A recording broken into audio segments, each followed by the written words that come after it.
Hello दोस्तों, आप सभी का स्वागत है हमारे यूट्यूब चैनल पर। तो दोस्तों, आज हम लोग कक्षा 8 का महान व्यक्तित्व पढ़ेंगे। आज हम लोग पाठ 1 पढ़ेंगे। हमारे पाठ का नाम है सावित्री। ठीक है। तो जैसे कि हम लोग जानते हैं कि सावित्री कौन थी, तो चलिए इनके बारे में प्रश्न उत्तर देखते हैं। पहला प्रश्न है कि सावित्री कौन थी, उनका विवाह किससे हुआ था।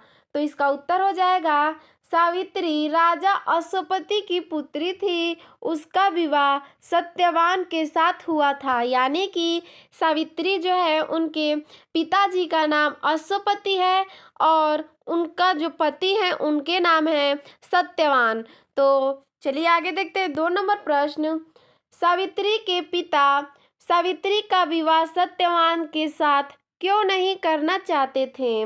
तो इसका उत्तर हो जाएगा सावित्री के पिता सावित्री का विवाह सत्यवान से इसलिए नहीं करना चाहते थे क्योंकि सत्यवान की आयु बहुत कम थी। उसकी आयु और 1 साल बची थी। यानी कि यह कह रहा है कि सावित्री के जो पिताजी थे अश्वपति, वो सावित्री का विवाह सत्यवान के साथ नहीं करना चाहते थे क्योंकि जो सत्यवान का जीवन था वो बहुत ही कम था। उसका आयु जो था बस 1 साल और बचा था, इसीलिए वह उसका विवाह नहीं करना चाहते थे। चलिए प्रश्न तीसरा देखते हैं। सावित्री ने यमराज से कौन कौन से वर मांगे। वर मतलब होता है कि वरदान। सावित्री ने जो यमराज जी हैं उनसे कौन कौन से वरदान मांगती है, चलिए देखते हैं। सावित्री ने प्रथम वरदान में मेरे सास और ससुर देखने लगे और उन्हें उनका राज्य मिल जाए। उसने पहला वरदान मांगा कि जो मेरे सास ससुर है वो देखने लगे और उनका जो राज्य है उन्हें वापस मिल जाए। फिर दूसरा दूसरा वरदान क्या मांगती है, मेरे पिता को संतान प्राप्त हो। यानी कि जो सावित्री थी वो अश्वपति की एक ही पुत्री थी, इसीलिए उसने दूसरे वरदान में एक अपने पिता के लिए संतान मांगा और तीसरे में उसने मांगा कि मैं पुत्रवती हो जाऊं, यानी कि मुझे संतान हो जाए।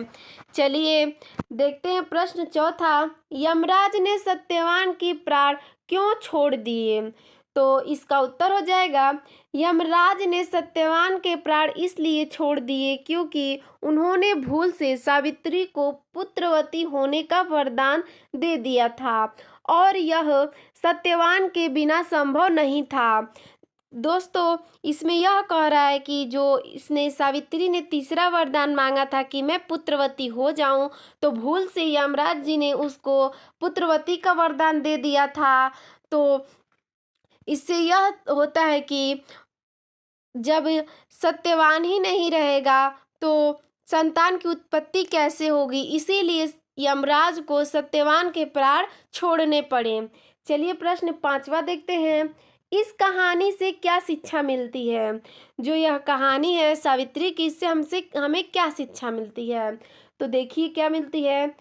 सच्ची लगन, आत्मविश्वास और दृढ़ विचार वाले मनुष्य कठिन कार्य करने में सफलता प्राप्त करते हैं। जो सच्चे लगन से, मन से, आत्मविश्वास यानी खुद पे विश्वास और दृढ़ विचार वाले मनुष्य कठिन कार्य करते हैं, उनको सफलता अवश्य मिलती है। तो दोस्तों, आपको यह वीडियो कैसा लगा कमेंट में ज़रूर बताइएगा। धन्यवाद।